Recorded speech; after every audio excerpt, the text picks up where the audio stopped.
है दूजे ने बातें कापियां पेंशनिस्ट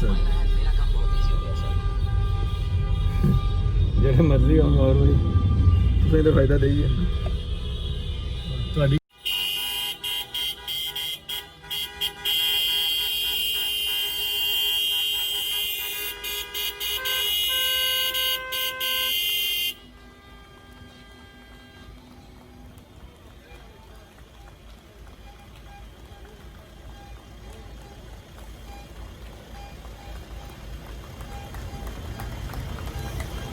años nos están obligando a hacer. Hay compañeros que piensan que no es la manera, pero es que el resto de opciones las hemos agotado. Entonces no nos queda otra que presionar en la calle.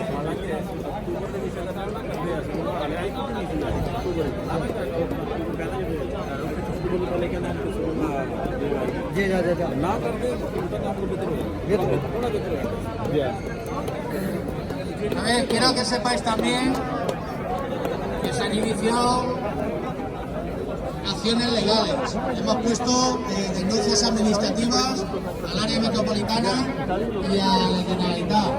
Y en breve pues sabremos el fruto que dan estas acciones legales. Con lo cual ahora pues nos queda apoyar todo este movimiento con la presencia.